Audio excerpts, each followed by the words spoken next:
Streets of Rage 4 is out, and it is a phenomenal game. I took a look at it on PS4 and PC and declared it one of the best brawlers released in the last couple decades. But we did not get a chance to talk about the Nintendo Switch version or the Xbox version, but we do have them now, so I wanted to discuss these versions of the game while also discussing the game in more depth with my good buddy, Richard Ledbetter. Welcome. Hello there, John. So we've got unfinished business here because in the wake of your excellent piece on Streets of Rage 4, it's fair to say that we've had a deluge of questions asking about the Switch version in particular.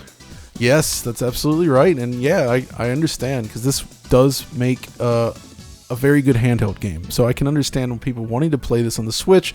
But as always, there's always that caution element when you look at Switch ports where it's like, you can't assume that it's going to be good. Right, okay, fair enough. So, first of all then, looking closely at the two versions, I finally got my hands on it, got it installed, and the first thing comes up is it was ported by Seven Studio, I guess is how you might say it, which just happens to be the same porting studio responsible for the PlayStation 4 version. And as such, it is exactly the same in terms of feature set and in fact graphics and performance. So I actually ran through the first 6 stages or so with the Framerate Analysis tool running the entire time. So I actually have probably more capture than I could ever possibly need for this. But it does indicate that we are seeing that same beautiful, silky smooth 60 frames per second action that you would expect from this game, with the only occasional little hitch or skip popping up, but kind of mousing through it. That actually seems to be like intentional stutter sometimes, used to sort of enhance certain moves. So as far as I can tell, this is pretty much just a locked 60 frames per second. Right, okay, so those little hitches, we see stuff like this occasionally, don't we? Like, for example, when you have an impact hit in Zelda. Exactly, and this is actually kind of pretty common with retro games in general. If you try to do frame rate analysis on a retro game and it stops scrolling, the screen is only updating when a sprite moves or when they do these types of hits and stutters. Technically speaking, the frame hasn't updated, even though it hasn't actually slowed down. It's an intentional effect. Right, but in Streets of Rage, we've got this range of kind of effects sort of overlaid over the kind of basic plane. We got the Ambient Layer, was it? Yes, that's right. The Ambient Layer with all the lighting effects, the rim lighting, the different foreground elements and effects like that. Really cool stuff. Mm-hmm. And that's all in the Switch version, so basically everything is in there that's in PlayStation 4. There's nothing omitted whatsoever. Exactly. So the options menu is full. It has the same options as PlayStation 4. You can play with up to 4 players locally, or it looks like 2 players in online co-op, just like PS4. And what I especially love is that you can use the Joy-Con, a single Joy-Con basically, as a controller. So you can, basically play 4-player with 4 Joy-Con or any random mix of controllers, really. Mm-hmm. So how does that work then? The Joy-Con works fine in the sense that you still have your trigger buttons at the top, or I guess they're just like R and L, and then you have your 4 face buttons, and you have the stick for movement. So, it has the same sort of, restrictions that you would typically expect, in that it's not quite as comfortable as a full controller. But all of the moves can be executed. There are enough buttons for the default setup. But one thing I forgot to mention in the video already is that there is also a legacy mode, which is an interesting addition, which basically switches the game back to a 3-button configuration like the original 2 games. So that means things like picking up items are now mapped to the attack button. So if there's no enemy nearby and you're over an item, it picks up the item. So what they actually said about that is it's designed so that if you were to, say, pair like a USB or Bluetooth Mega Drive style controller with the game, you could theoretically, play it the old way if you wanted. Okay, got it. So it's a neat little bonus. Nothing huge, but yeah, it is there, and that works really well. I just wish I could have actually played more 3 or 4 player on, actually try it out other than just testing it by myself, because during the shutdown right now, it's a little bit hard to get people together, but at least there is online co-op. Mm-hmm. Okay, well, look, we should talk a bit more about the game a bit later, but I'm kind of curious as to why there are so many developers involved with the various ports. So if we look at the Xbox version next, we've got another developer working on that, right? Yes, so that's Blitworks, and they've done some great stuff in the past. I think they were the team involved with like Sonic CD conversion to consoles. They, helped Christian Whitehead there. I think they did the Jet Set Radio port. They have a history with these games, but on the surface, the port is excellent to Xbox. It looks and plays exactly as you would expect. And I should note all three versions, or at least the console versions, I didn't feel like there was any sort of input latency issues at all. I've heard some people suggest that, oh wait, is the Switch version laggier? I'm not really sure that's the case. The game does feel very responsive, but none of them have that PC option I mentioned where you can sort of enable the super low latency mode. So something to consider. But, even though the other console versions don't have that, they do have lots of options, and that's where the Xbox version differs. Basically, the video options are reduced to this. You just have the brightness control and I think screen shake, and that's it. Right, okay. That's kind of weird, isn't it? So it is weird. I don't think it's a big loss in that most of those options I personally wouldn't have wanted to use, but if you wanted to use one of the pixel filters, for instance, it's bizarre that it's not there. Yeah, that is kind of odd, isn't it? I mean, but on the one hand, these are options which by default we're not particularly keen on. We kind of prefer the default look, and the default look with all of the options is exactly what you get on Xbox. Exactly, that's correct. But they would have had to implement these features anyway, because throughout the game there's these arcade machines that you can find. I won't say more about how you get them because it's a fun little secret, but you get in there and it sort of unlocks a boss battle that takes place within one of the arenas from the original 16-bit games. And when you fight in those areas, it actually uses the CRT style filter to give it that lower resolution look. So, technically the feature should be implemented there on Xbox as well. They just don't give you the option to enable it during normal gameplay. Mm-hmm. Now, you looked at the PC version of the game, and it had all of these options and more. Yes. But we're getting reports here that the Windows 10 version, i.e. the version that you download, I assume, from the Windows Store, doesn't have these options. So, yeah, that's interesting. I also heard that version, which apparently is, derived from the Xbox version, it's a separate download, doesn't have those options. So I, of course, tried to find out for myself, and ran into an issue where it simply does not run. I was able to download it, but it just starts up. You see the logo for about 60 seconds, and then it just closes the window. Wow. So I have no idea what's up with that. I mean, you can't really, that's the thing, is you can't really easily troubleshoot Windows Store games, per se. So it's hard to understand why it's shutting down. Perhaps it has to do, because I'm using Game Pass to access the Xbox version, so maybe it's something to do with that, even though the Windows Store is like, hey, you have Game Pass Ultimate, so go ahead and download and play. It just doesn't work.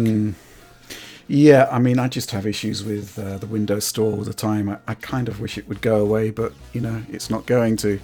It is a real problem. I mean, there have been issues in the past to the point where I've had to reinstall Windows just to get a Windows Store game to actually download.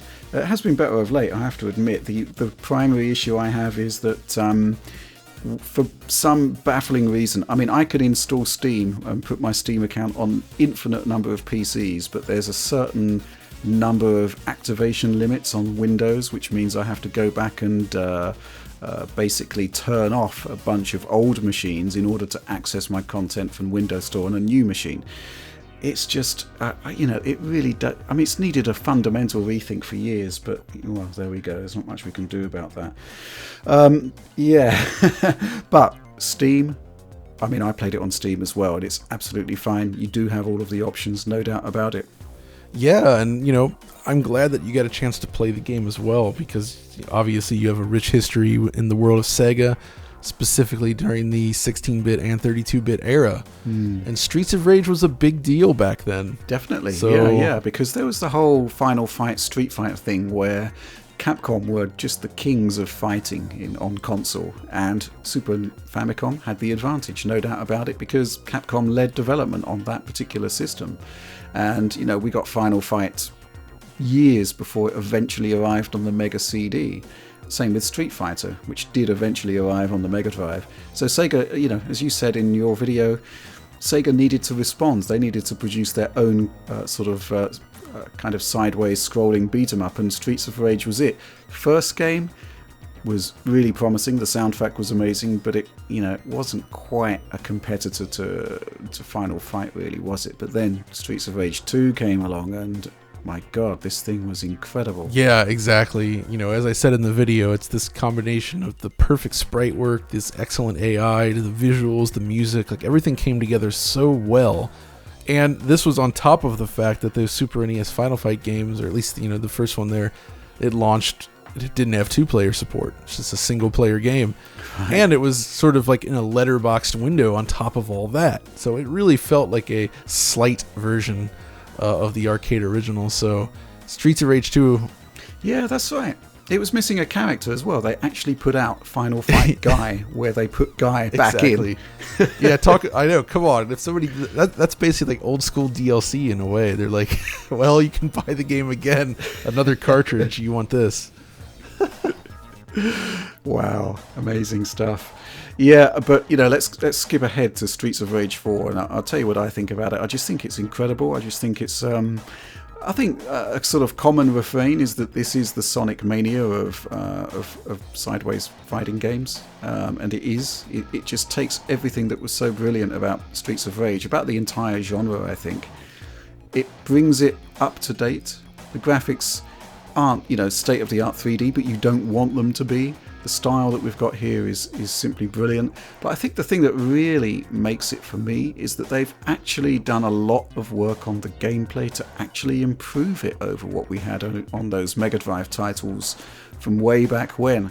The combo system, for example, it's way better. It is kind of more Street Fighter-like in a way. Yeah, I mean, so this is what I love about it. They've managed to sort of deliver a complex gameplay experience while still retaining simplistic controls.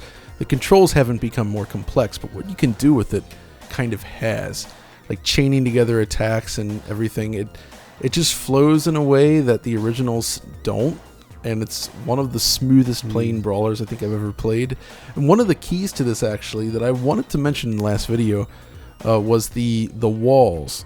If you remember, in a lot of old brawlers, including Streets of Rage, you would have this issue of basically knocking your enemy off the screen. Then you got to wait for them to get up, and then they walk back onto the screen. So there's points where, you know, if you weren't playing optimally, you could end up sort of just standing in the corner, pressing the punch button while the guy gets up a few times until he's finally down. But what they've done with Streets of Rage is they actually sort of inserted physical walls onto the side. Like basically the side of the screen acts as something you can kind of bounce your foe off of, which allows you to sort of, it's not easy to juggle them, but you can do it. And that's the thing, is like it really rewards this sort of bouncing the enemy off of the wall, off of other enemies, and trying to, you know, space out your moves so that you can execute these massive long combos and just keep everything flowing. Yeah, definitely. I think part of it, as well as the walls, is simply the fact that enemies aren't invulnerable to attack when they're prone and falling down. Yes. That's kind of how the juggle works, I think, whereas in the old games, you know, once they were sent flying, there was nothing you can really do about it until they got up again. Yeah, there was much less that you could do there. It was, you know, a little more straightforward. Streets of Rage was actually better at that than some games, where you go back in some of the brawlers, you're just waiting a long time for enemies to get up, and that's not the most enjoyable thing. But yeah, being able to juggle and bounce enemies and all that, it really adds a lot to it.